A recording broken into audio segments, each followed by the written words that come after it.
And Ferguson, despite top 8ing last weekend, switched it up this week. Going Bant.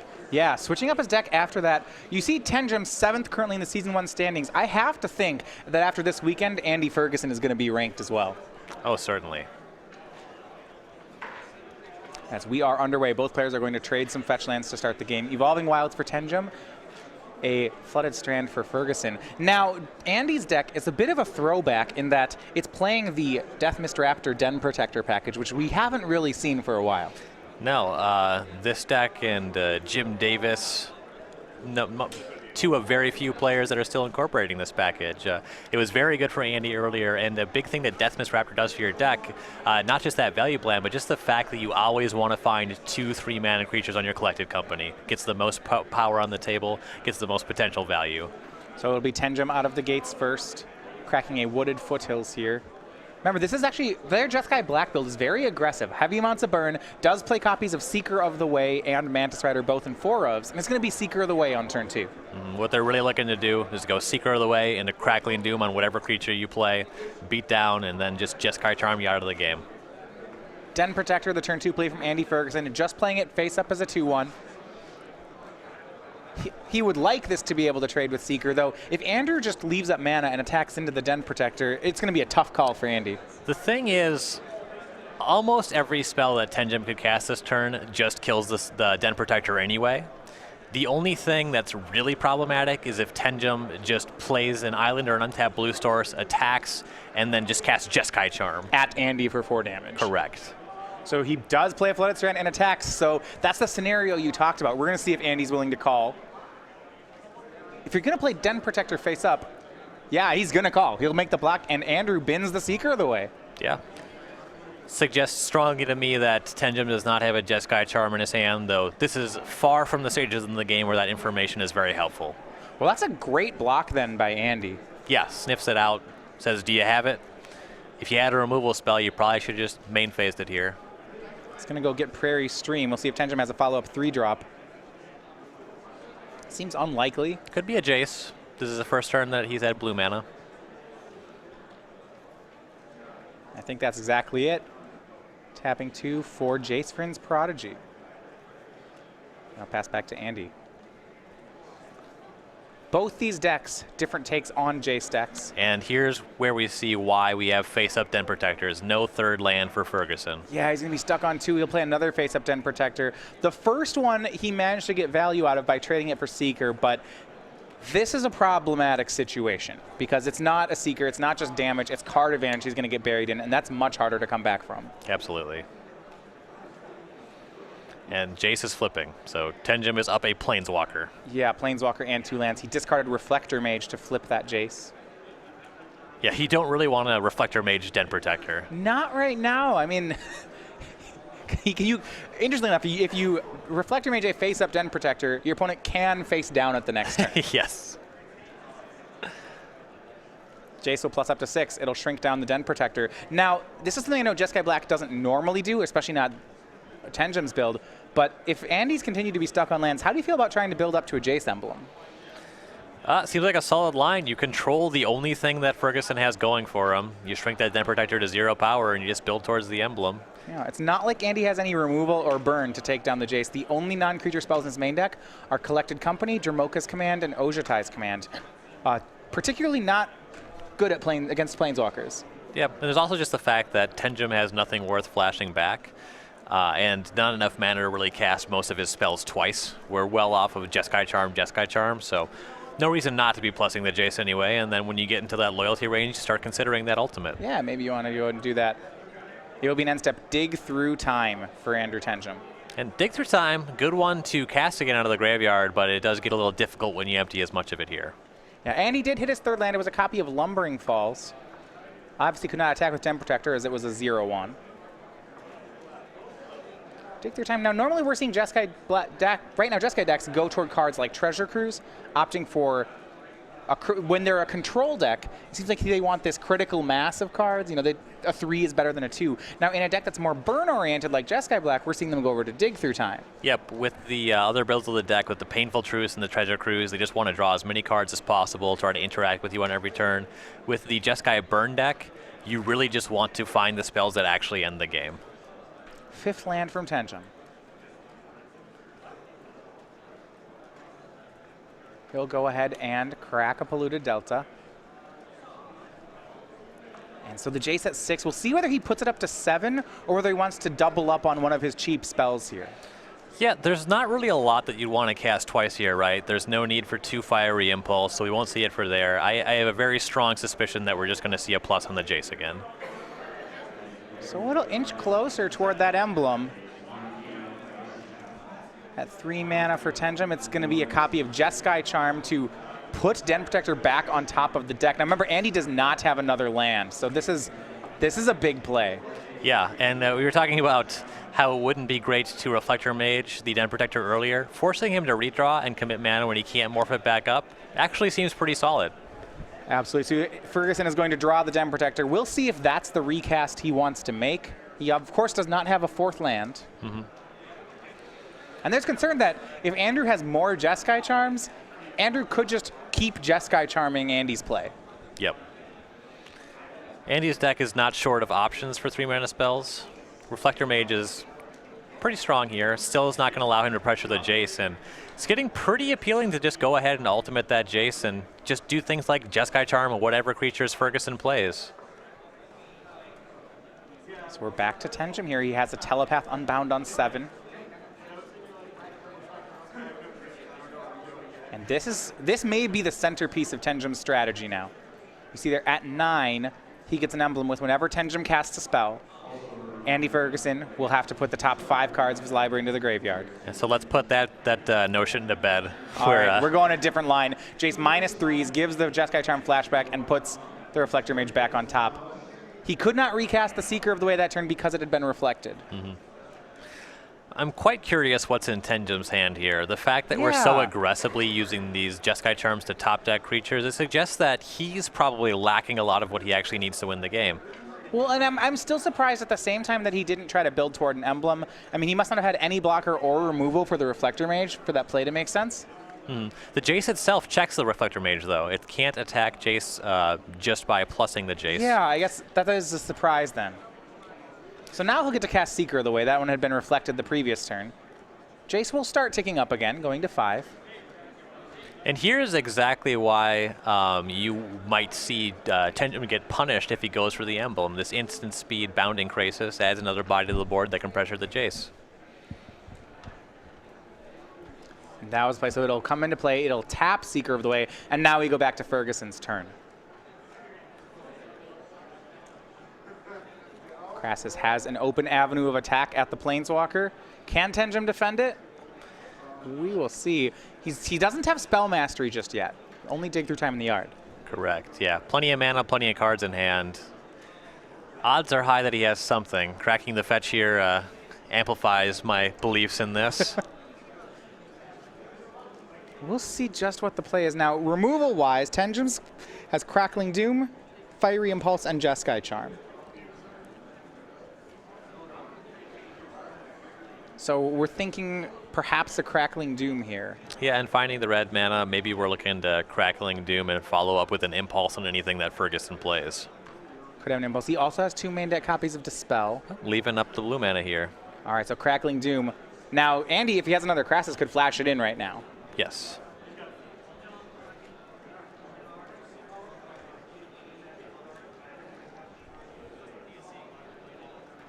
No counter spells in Andy's hand. Or in his deck, rather. So we'll see if he wants to defend here. He's not going to. He'll go to 17 and lose the Krasis. He did have another Bounding Krasis in hand, so the option was there. With the 4th land, I have to imagine that there's a Collected Company instead. Tenjum leaving up that blue mana there and fetching for that mountain suggests to me that this line is not going to work. If Andy had a 2-drop, he did have a line where he could have flashed Bounding Krasis into play, untapped one of his lands, sacked the new Krasis, dealt 3 to Jace, played a 2-drop, and passed. And you're right, so Andy instead opted to try to go for a Collected Company post-combat, but I just don't think he had the read correct on that blue mana. Tenjum dispels, and now the board's excellent for Andrew again. Given the fact that Tenjum left up blue and he had the option to leave up red, that strongly suggests Dispel and not Fiery Impulse. Fiery Impulse would have been a way to take care of 2 Bounding Krasis, but the Dispel is the only thing that could possibly be representing there. Now, to be fair, Andrew, it's probably worth 1 life to Andrew to represent Dispel, whether or not he has it. Right. Also, quite likely that Andrew has multiple copies of Collected Company in hand. He's been sitting there not doing anything for quite a while. He did keep a hand that stalled on 2 lands for a minute here. Swing for 5 will put Ferguson down to 12. Jace Plus is up to 6. So we go back to Andy's side. And it's not like a Collected Company. You can't... Playing around Dispel is very hard because it's 1 mana. Now, it's still a big tempo play, right? It's Andy's whole turn for Andrew's 1 mana. Right. And life totals are quite high. You can afford to get got once or twice.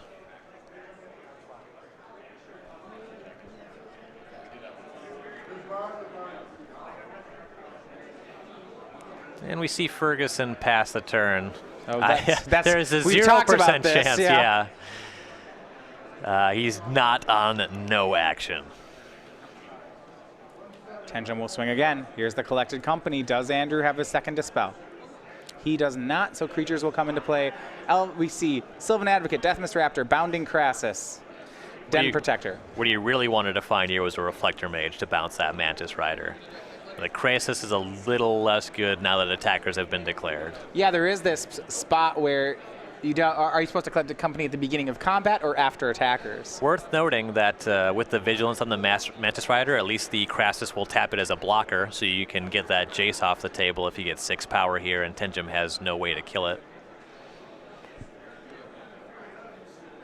Looking at those 6, looks like Deathmist Raptor and Bounding Krasis were taken. Mantis Rider is going to be tapped. But it's still attacking here.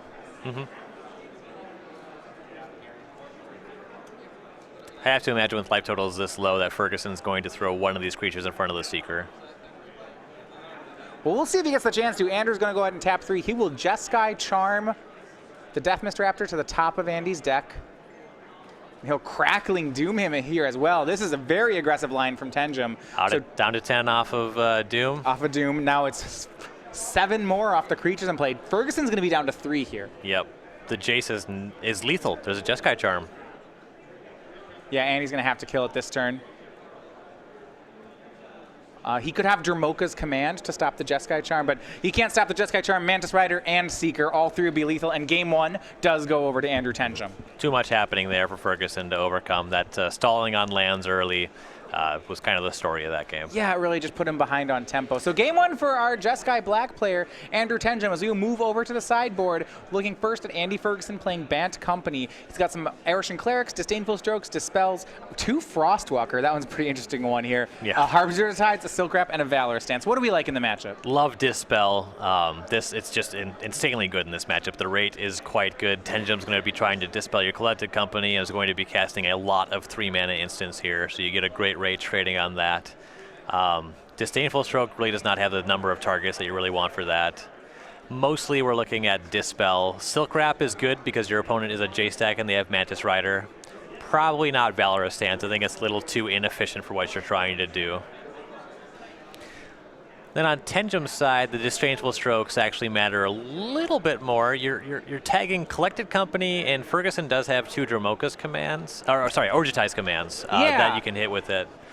It starts to get a little appealing. It's not great. I would be surprised to see both copies come in. You might get 1. Yeah, so, I mean, it's interesting, right? Negate, there are some high-impact spells that you really could use a counter spell for here, but there aren't, he's a company deck, which means he's mostly creatures. And that's actually a really good point. Going a little bit further down the list, the negates do the same things, but they also counter the Dromoka's commands. Even still, 2 might be a bit much. Definitely bring in 1, just to be able to counter the spells when it comes up. The self-inflicted wounds are solid. Plenty of green and white creatures out of Ferguson's deck, and this is a burn deck after all. Yeah, I do like the idea of killing creatures with penalty. Killing them, they take 2. Let's do that. Self-inflicted wound may be the best card in Andrew Tenjum's sideboard here. I don't think this is a Soulfire Grandmaster matchup. There's just too many 2/3s and 3/3s in Ferguson's deck for that to be a player. All right, they're getting ready for game 2. Andy Ferguson and Andrew Tenjum. We're going to talk about Star City Games Game Night. This is it now in its 2nd year. This is the fun, friendly event held at stores near you. Any night can be a Star City Games Game Night, giving away exclusive pins and promos. Coming up in February, the coming month, is going to be the Magus of the Moo. That's everyone's favorite Minotaur. I don't particularly like it because I like non-basic lands, but I could appreciate the art at the very least. In March, we're going to have our next one. This is the Grim Llamamancer, which is excellent. Yes. He's a 3/1 though, so he's an elemental token. I know Well, perhaps Chandra could make him. That's the thing. The actual Grim Llamamancer is only a human, so it only has 1 power. But the Llamamancer is a llama. They're vicious. They're vicious. Now this guy has trample though, so maybe he can't be a Chandra. Chandra can't make this one. No, that's too bad for Chandra. This is just for our Coom Stonewakers. Chandra has never been known for her relationship with animals. I could see that. Most animals, the number of animals that like fire is varies. I don't know if they exist. Most of the animals that like fire are Pokemon. Okay, but not grass Pokemon. I don't, or Right. When or you ice Pokemon. I screwed that one up when I was younger. I remember bringing ice Pokemon to a fire gym and being like, oh yeah, sure work. If they melt the ice, then you just douse them with your water, If right? I throw ice on a fire, it'll probably put out the fire, right? Yeah. That doesn't work that way. At least dampen it. It's really bad. You don't bring your Articuno to the fire gym. It's bad. But Dugong is strong because it's also a water type. Because he's also a water type. Sylvan Advocates, the turn 2 play for Andy Ferguson. He's down a game here. We'll see if he can get off 2 lands. Last time that was really the difficult part for him. It'll match up against Andrew Tenjum's 2-drop, which is going to be Jace, Friend's Prodigy. And Reflector Mage continues to be good. He has actually a great option here. He can Reflector Mage the Jace, or he can Dromoka's Command it down. Yeah, I like the permanent fix, though. Reflector Mage does use all your mana, puts another body on the table, and then if Tenjum's follow-up is a Jace, you get to Dromoka's Command that, and when the Jace comes back next turn... Well, it can't come back next turn, right? I meant to say Mantis Rider on turn 3, and then when the Jace comes by the turn after that, it no longer really matters. Yeah, so he's going to go with the Reflector Mage and swing in for 2. I think he comes to the same conclusion there. If your opponent plays any 2-drop, do you just Reflector Mage it on turn 3? It feels like it. You think about it, and then the more you think about it, the more you realize that Reflector Mage is just insanely good in this spot. Tenjum, and you see it now. Tenjum down 2 creatures to 0.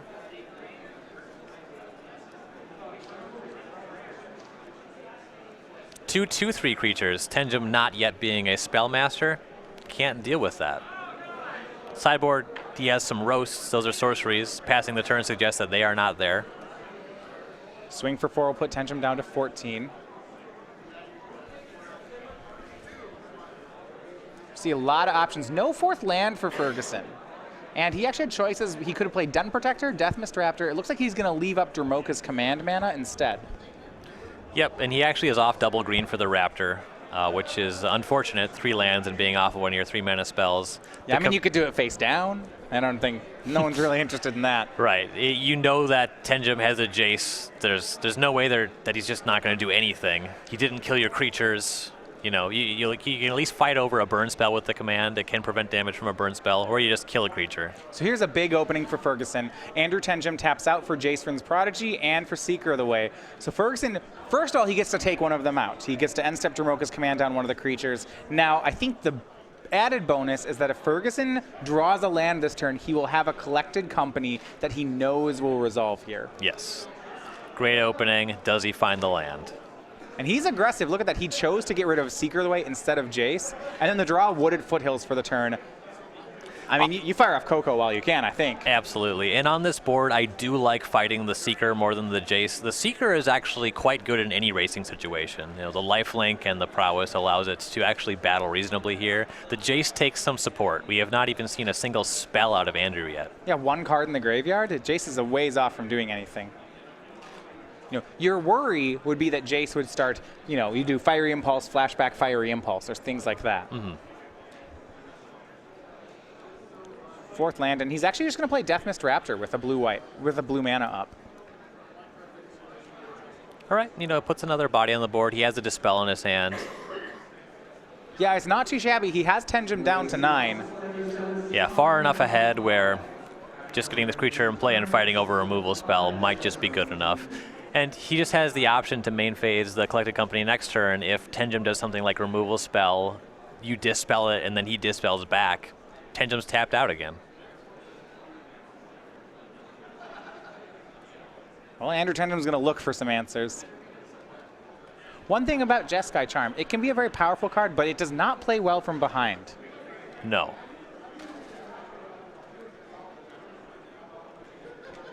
That's a lot of Andrew's deck. It did a great job of applying pressure, but unlike traditional Jeskai Black, which has more removal and more recursion for it, this is a tougher spot for Andrew here. Yeah, you're going to struggle on the draw when you have Jeskai Charmer in your deck. It's just not a card that's going to play well from behind. As I mentioned before, the cards that you want to put on top of your opponent's deck are the cards they're not happy to draw. If there's a creature that's killing you this turn, that creature is still going to be killing you next turn when they cast it again. Yeah. The discard is Dig Through Time. No time for that one, not when you're at 9 life facing down 7 on board. Or 9 on board even, I suppose. 8? 8, he's 1 short. So he'll go to 8, he'll make it a lethal. Yep.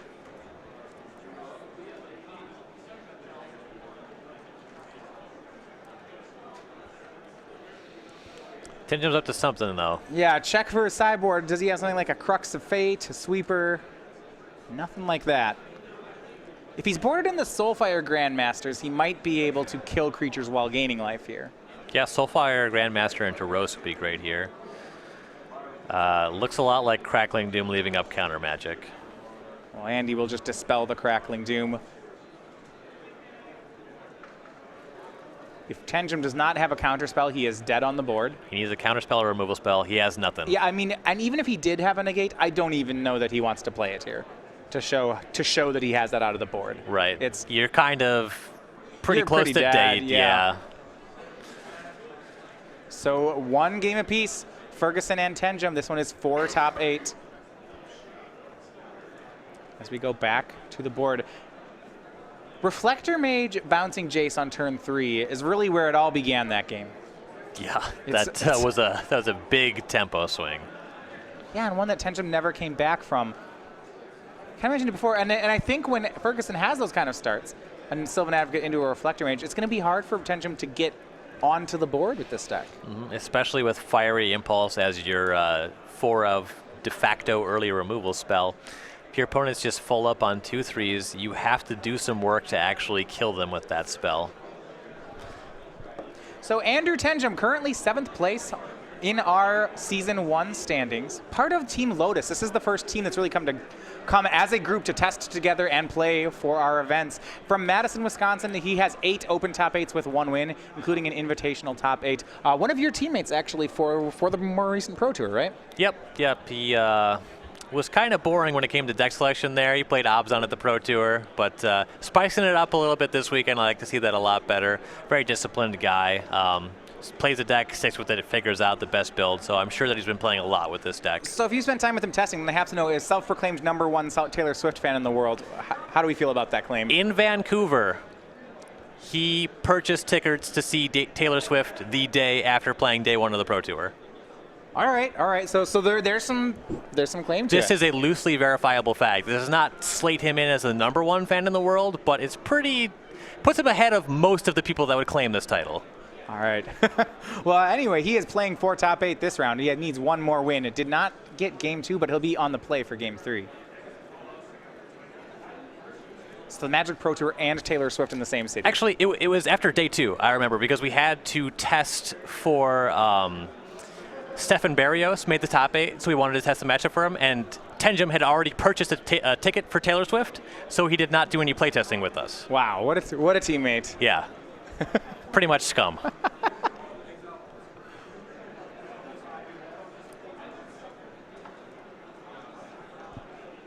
So we'll have Tenjum back here on the play for game 3.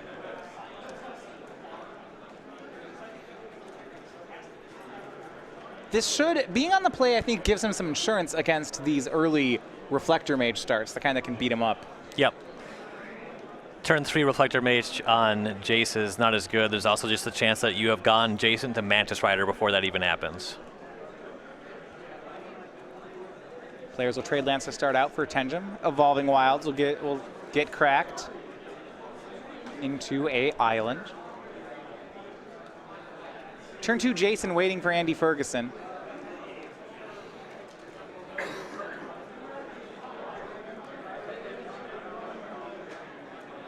And it's back over to Tenjum. We'll see if he does have that turn 2 Jace. Could also still be Seeker of the Way, plays both. For him, it will be the Planeswalker. Either of them are great openings for this deck. I mean, one thing we've been seeing this matchup is it just feels like you need a early drop. Now, Andy had to choose between Silk Wrap and Jace. He opted to go for Silk Wrap there. Yeah, and part of the thing is, Tenjum is more equipped to deal with Jace than Ferguson is.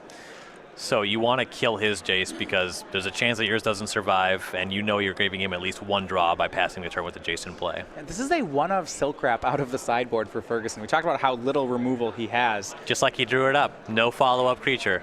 I mean, his other removal spells are all Jermoka's commands. So third land from Tenjum, no play, no Mantis Rider. He'll pass back. We go over to Andy.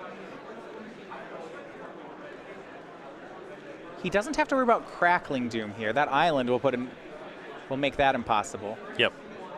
Looks like Andy just passed back, representing a Bounding Crassus. You know, I like that he actually is still, you're right, he is still representing a creature. Yeah. He's never genuinely passing the turn. I don't trust him for 1 second. You know, my first thought on that is, boy, I know that you're probably playing it into a removal, but you should play your creature anyway. You can't afford to lose your mana, but yeah, I don't know. This is where Flash becomes great. Yeah, it's funny how that mechanic is good. I wonder if do we upkeep tap him?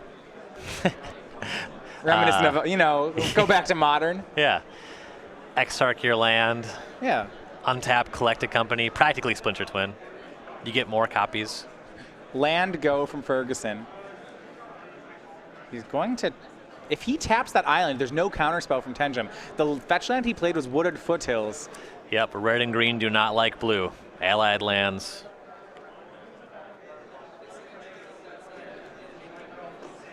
Crassus will swing in.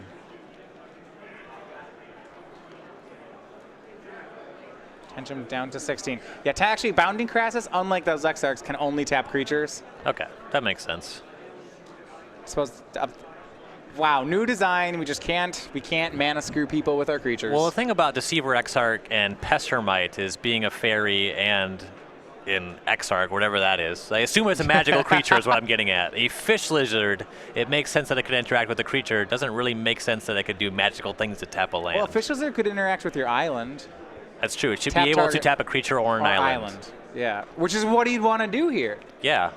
I'd feel a little cheated if I was Andy right now. Well, he'll swing in for 3. That part he won't feel cheated on. Tenjum's at 15. Plays that 4th land, as we've always said. Oh, no plays on turn 4. That's probably what's going on here. Yeah, he's got to be out of gas. He's only got like 6 cards in hand.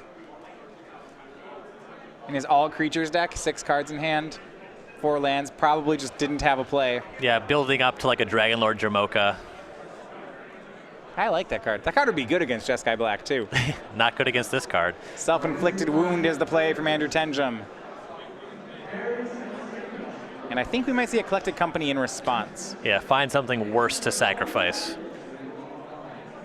Would love to hit maybe a Death Mist Raptor. Could sacrifice one of those. Yep, that's certainly fine. Or if you just kind of whiff on your Collected Company and have to put in a face-up Den Protector. It's fine too. The question for me is going to be whether or not this Collected Company will resolve. Yes, there is no certainty in that matter. Here we go, Collected Company. The answer is no, it will be dispelled. Crassus will be wounded. Unsurprisingly, Tenjum did not have to think about that one. No, that's what it's there for. So Ferguson will drop to 16 life totals, closing up. Tenjum building himself a healthy graveyard down the road for delve spells, perhaps for future Jaces. Even board, fairly even life totals. If this turns into a late game, who do we think gets it though? So once again, considering the Jeskai charms, I like the other deck in the late game. Yeah. Collected Company is a really good way to build value and build value on the board. Tenjum does have access to dig through time to put more cards in his hand, but a lot of the cards that he's digging to don't necessarily impact the board in a big way, and Death Mist Raptor and Den Protector really do. Yeah, a lot of the late game strategies we see out of Jeskai Black involve things like Soulfire Grandmaster, and playing more Dig Through Times or Treasure Cruises. On Ferguson's side, cards like Ojutai's Command, Den Protector, and Death Mist Raptor do present a powerful late game. Absolutely. You see plays from Ferguson. He'll tap out for a Deathmist Raptor and a Jace. A Jace with Collected Company in graveyard, so these are both pretty meaty threats. Yeah, I believe he can flashback that Collected Company very shortly. So it'll be on Tenjum to answer these creatures. He has the mana. Does he have the tools?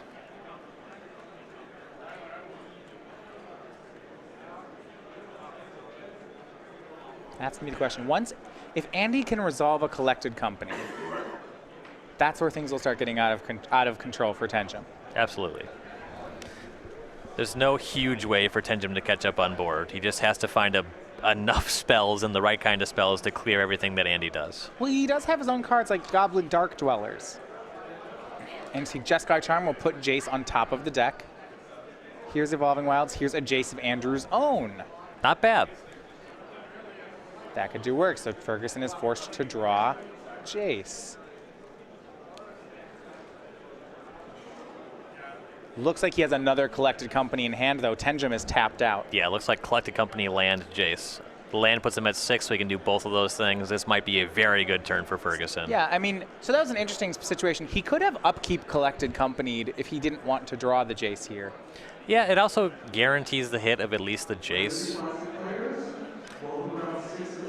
Looks like that'll be no problem. The first 4 cards, all creatures, he has 2 options between Gen Protector, Reflector Mage, and Sylvan Advocate. He'll go away from the Den Protectors. He'll take the Reflector Mage and Advocate. 5 lands in play.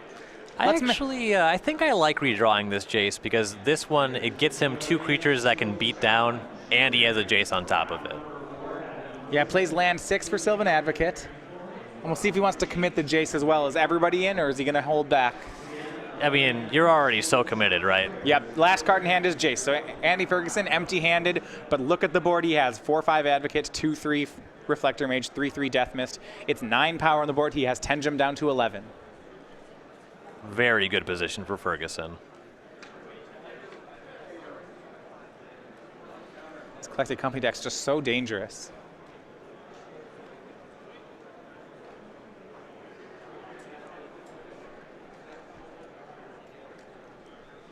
You see land number 7 for Tenjum.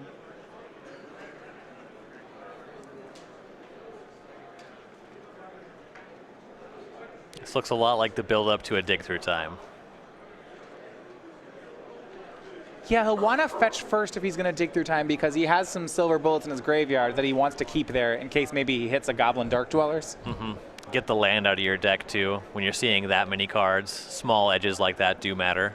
Isn't the danger, though, that even if Andrew Tenjum stabilizes here, Jace is just going to make flashback Collected Company? That is absolutely a danger.